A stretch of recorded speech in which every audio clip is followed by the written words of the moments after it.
maybe it was Keith. They certainly were very effusive. In fact, to the point of the constant kissing, the constant social media gushing, the very demonstrative behavior, both in person and online. Yeah, we've lost some talk. Hi and welcome to Flawsome Talk. I'm Kerstin Floor, journalist, Hollywood truth teller, and your voice of reason in a town built on delusion. So I have a little surprise episode for you guys because this morning Nelson Aspen contacted me and he was like, we have to talk about Nicole Kidman and Keith Urban's split. So Nelson actually was in their wedding almost 20 years ago, and he's got a lot of insight he wanted to share with you guys. If you're new here, Nelson is an award-winning journalist and a host and an author. I'll leave a link to his books below if you're interested in that. Some of these stories are in his books. He's got so many scoops, so please welcome Nelson Aspen. Nelson, welcome back to Flawsome Talk. I'm super excited to have you here today because you, I feel, are the expert on this particular subject. Well, because of my 20 plus years of corresponding for Australian news outlets, this is a bittersweet time for me to see the dissolution of the marriage between Nicole Kidman and Keith Urban. Although, it ain't over till it's over, and maybe like Elizabeth Taylor and Richard Burton, they'll find their way back to each other again at some point. But it is bittersweet for me because as a young reporter, their love story was such an important part of my daily reporting. In fact, I think it was maybe only my second trip it was either my first or second trip to Australia was to cover their wedding. And I do have some good yarns. And that's why when we heard the news, I thought, oh, I've got to call you because I do have some good stories. They're in my book, but to be able to talk to you and your wonderful audience who has been so embracing of me that it's heartwarming. They love you so much. So do I. Like, it's such a highlight every time you're here on my channel. So I have to say, when I heard this news, I was like, not that surprised because Magnus and I had this conversation a couple of times. Like, when do they ever see each other? She works so much. And also, I have to say, her choice in movies, it's always like she has these young lovers. And I'm thinking like, what does that feel like for Keith? Always watching himself in those kind of scenes. Yeah, he notoriously just ended an interview recently because he was asked about that very issue with her having love scenes with Zac Efron, and he ended the interview. So it's got to be hard. I have, going way back to when Warren Beatty and Annette Bening were together. That's when I formulated a hypothesis about famous people who marry famous people. And that the only way it can work is if one of them is willing to be the less famous. You cannot have two egos coexisting at the same time like that. There are, of course, exceptions. John Krasinski and Emily Blunt may be first to spring to mind. You can say what you want about Blake Lively and Ryan Reynolds, but, whatever. They're in it together. Yeah. That's the for better or worse part of Totally. the marital vows. Yeah. But I think the reason Keith and Nicole were able to do it successfully for as long as they did, there's a tremendous disparity in their financial net worth. Reports put Nicole's worth at $250 million. Reports put Keith's worth at approximately $75 million. So tremendous disparity. However, she's the actress and he's the musician. So she takes the back seat at the Grammys and was always the supportive one. And then he takes the back seat for the SAG Awards or the Oscars or what have you. And they've been able to rise to these unprecedented heights and accolades, awards, achievements, fandom, that they're not competing with each other. Nevertheless, when you go to bed at night and have to roll over next to a movie star or a rock star, it's got to be tough. Yeah. So now, as far as I understand, he's the one that wanted out and she was kind of gaslighted by it all. Is that the way you see it too, or understand this, that he was the one who actually, and she was a bit surprised by it, or? That's what all the reports are saying that are coming out now. So of course, as soon as I heard this news, I was like, okay, first Hugh Jackman and now Nicole Kidman. I mean, really, what is going on down under? So I got on the phone with some of my Australian sources, and nobody else was surprised. I was surprised. I think the fans are surprised. The public at large is surprised, especially because they're so ubiquitous. I mean, they are really everywhere all the time. But they have not been living together for months, apparently. He found his own place in Nashville. I can't imagine that she's going to stick around Nashville for very long.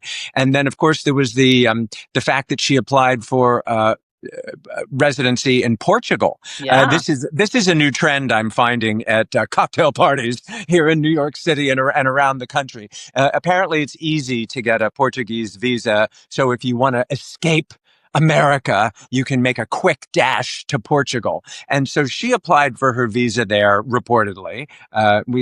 So much of this now is hearsay, but Keith did not. And when questioned about why he didn't get that, the excuse was, well, he's on tour. So yeah, they're busy people. She must be filming 400 things at any one given time.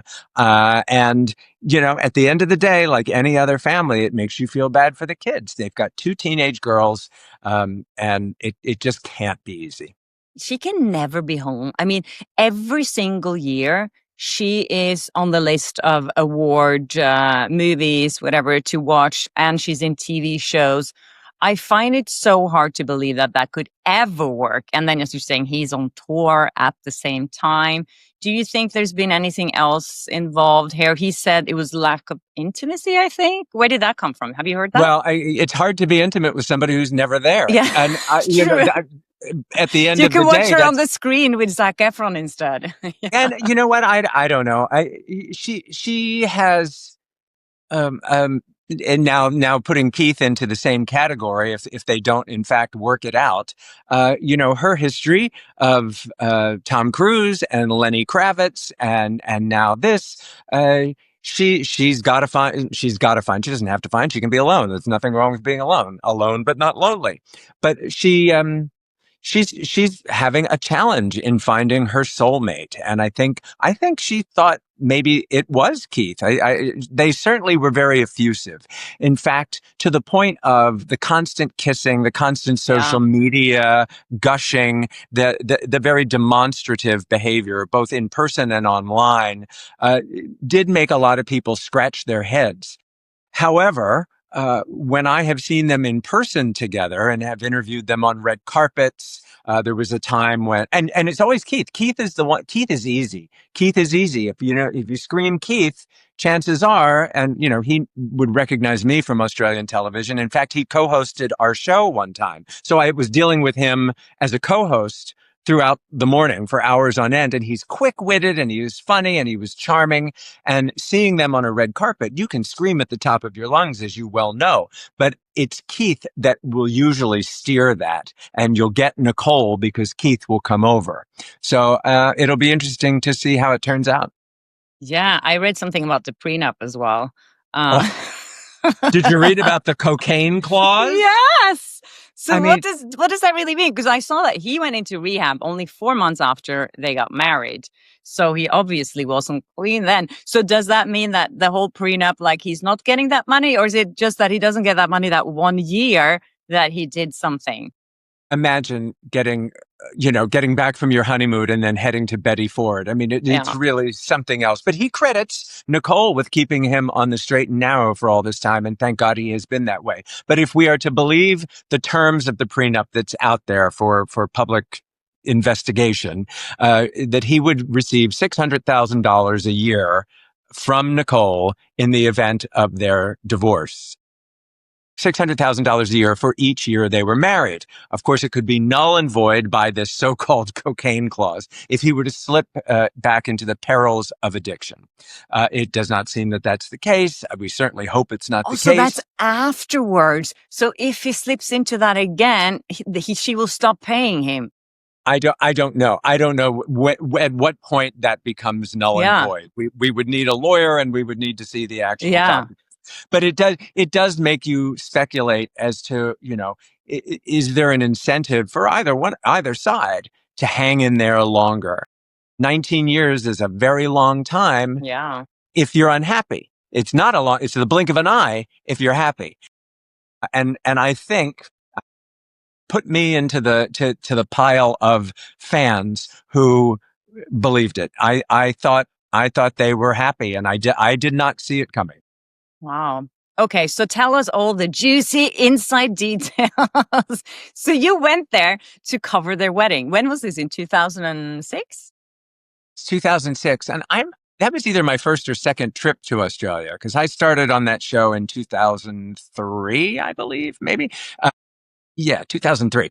Anyway, so the wedding was announced. Keith and Nicole were going to get married, and this is a fun story, and I've told it in my books previously, and so I'll share a condensed version with you here. And I was excited. I'm going to go to Australia. I'm going to cover this wedding, and they placed me in a hotel in Sydney where Keith and his family and groom's party were staying.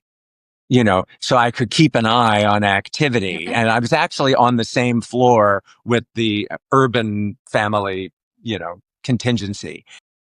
That it was a very unsavory feeling for me to feel like that I was there to be an eyewitness to anything personal. That's not ever been the kind of reporting I've done. So I basically would just go up to my hotel room and go to bed.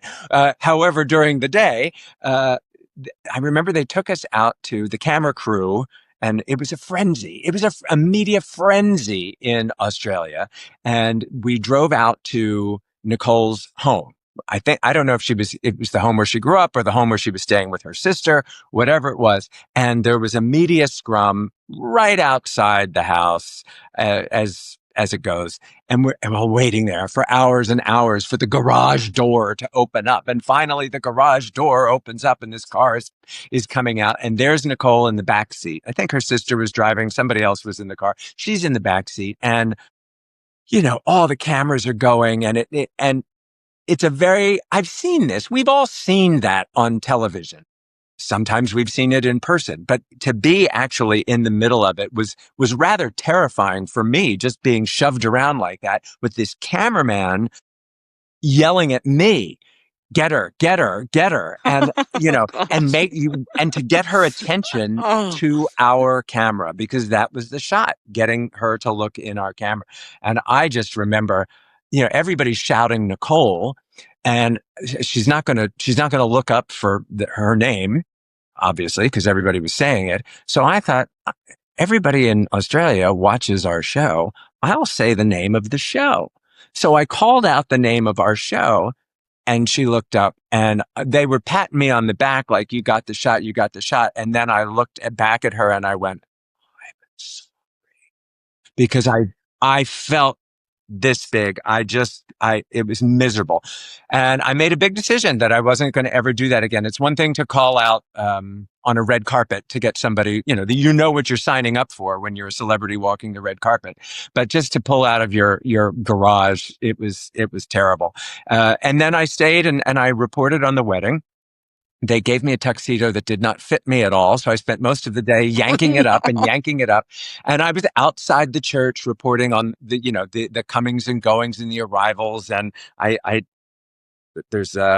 she looked so beautiful. It was such a fairy tale. It was like, that's in one of my books. There she was, just being so gorgeous and so happy. It was a happy day. All the Australian celebrities were turning up.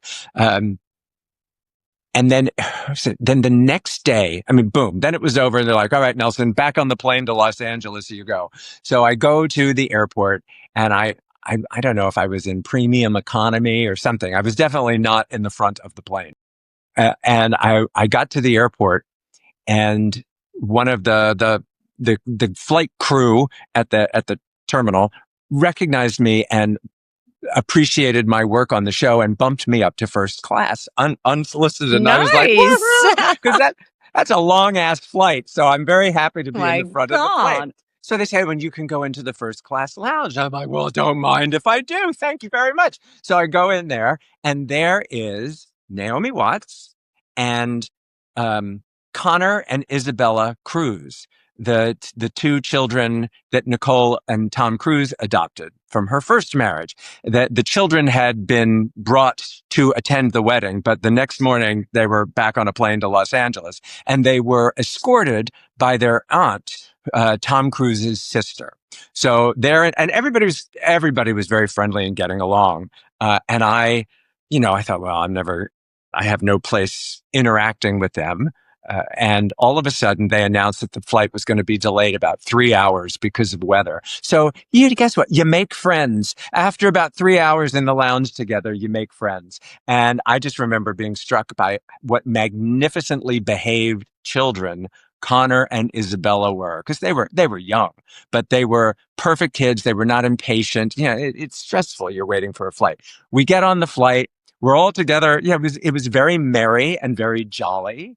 And I would point out that Naomi Watts during the flight watched herself in King Kong, which I thought was kind of fun. She and then, did? yes, well, why would you? What else are you going to do for 16 hours? If I were in King Kong, I'd want to watch it. Oh my God, that's the best. Thank you for sharing that. I teased her about that later. And why wouldn't you? It's a good opportunity to dissect your work. And then the best thing about now, there are a lot of great things about Naomi Watts. I'm a huge Naomi Watts fan. Yeah, but me too. When we got back to Los Angeles 400 days later, Naomi Watts collected her own luggage. We're all down there in baggage claim, needing, hot showers. But she was there getting her own bags, and I never forgot that. And Naomi she's always been a class act. So there was that. And and Keith, gosh, I've talked to him on the Grammys red carpet, the SAG red carpet. As I mentioned, he anchored the show one day. So, I certainly wish them well. I'm curious to see what their statements will be, because as of the moment that you and I are recording this, they have not made a statement. Yeah. That's always that's always a little bit of a giveaway, I think. What do you say? Indifferences. What did Gwyneth Paltrow say? Conscious uncoupling. That's right. That's right. Yeah. And irreconcilable differences will go a long way, I guess, to explain things. Because really, what relationship that has ended hasn't suffered from irreconcilable differences? Yeah. So there you go.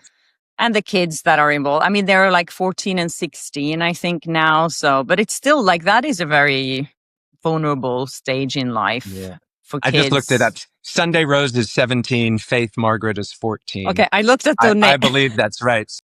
I was laughing. Yeah, I don't know. Yeah, that wasn't anything to laugh about, but I was laughing about their names. It was so pretentious names. Sunday Rose. Was she born on a Sunday? I don't think she was born on a Sunday, but that's a Google search away. All I remember is Monday's child is fair of face. Tuesday's child is full of grace. Wednesday's child is full of woe. Thursday's child has far to go. Friday's child is loving and giving. Saturday's child works hard for a living. And then you have to Google the rest of the poem, and it's about Sunday's child is the most, spectacular. So maybe that's where they came up with the name. Yeah. And Faith Margaret. Yeah, you have to be something big when you have that name. I feel it's like you have a lot of expectations on you. So you think they're going to come out with the statements pretty soon? Because otherwise, all the rumors starts and people start speculating and, things get legs and then it's out of control. And there's always some insider who's coming out with some juicy details about something that went wrong. But as far as we know now, I guess he's the one who wants out and she doesn't. That's by all accounts what seems to be happening. But you're right; they have to control the narrative now before the train leaves the station without them. They really need to, and that's what they pay publicists for. So I'm sure we'll be hearing something. I'm sure they will. Anyways, I did a little a survey on my channel yesterday of how many people think that Blake and Ryan will stay married in 2026. And 76% think that they're going to separate. And it was over 4,000 people who responded. What do you think? It's interesting. I like to think, they're in Blake and Ryan's case, they are so tethered together. Like they've really had to sink or swim, given recent events, that it's hard to imagine them calling it quits altogether. Maybe they could live separate lives. I don't know, as some terribly modern couples do. Yeah. But I don't know. I tend to like to think that people will just stay together. Shoot, how old are Keith and Nicole now? 57 and 58, I believe. If you really can't figure out a way to coexist, I got a lot of crap for saying something on a previous chat with you because we were talking about Hugh Jackman and the breakup of his marriage. I quoted my mother, which, my mother was full of witticisms, God rest her soul. But my mother and father were the second marriage. They had each been married to other people before they found each other and fell in love. So there's no shame in, divorce and remarriage. And that's the way of the world. But I remember my mother saying that, when people would give her a hard time about her first divorce, her only divorce, but, and she would say, you can't break up a happy marriage. If a marriage is happy, it will stay together. So, and I quoted that when we were chatting about Hugh Jackman, and I read some of the comments on your page, and they were giving me a hard time about rah, rah, rah, rah, rah. And so don't blame me, blame my mother. Yeah. For the record, you never said it. It was your mom. Yeah, no, but I completely agree with you. If you are happy with someone, why would you, stray from that person or, jeopardize anything? Yeah, no, I totally agree with you. I think in Hollywood or in the world of music, whatever, there's a lot more temptations, especially when you're younger. I think it's harder, even though you might be happy with someone. There's so many temptations, and maybe you're not ready yet to settle down. But when you talk about someone like Nicole Kidman and Hugh Jackman, they're grown-ups. And I think... And they work so much. Like, aren't you tired? Yeah. Don't you just want to come home and put on your slippers and watch and watch TV? your movies with yourself in? King Kong! Oh my God. Thank you so much, Nelson, for being here. Do you have anything to add at the end? I know you have to run. No, I just, it made me immediately think, because it was such bittersweet news for me having their wedding plays such an important role in my early career. Yeah. And so I do encourage folks to read the Dancing Between the Raindrops, the Hollywood Years, because I really go into at length the story of that trip. And it does give you a good insight into what goes into a celebrity wedding. And I learned important lessons myself about being a reporter with integrity and how to approach reporting of events. That's another topic for another discussion, is about how to report sad events, especially if you're known as a happy person. Sometimes the news isn't happy. Yeah, no, I totally agree. And you feel like a paparazzi, especially in those situations. Oh my God, I've been sent out to do a couple of those too. Oh, it's awful. Thank you for sharing it. Really appreciate it. Love you. And yes. Thank you, Nelson, for being on Flawsome Talk again. I'm so excited every time he's here to share his stories with you guys. As I said, you can find his books in the link in my description. And also, if you want to join Flawsome Talk, you can become a member by clicking join, and you get a lot of little perks and advantages. Anyways, that's it from you guys, and I'll see you in my next one. Bye. Yeah, we Flawsome Talk.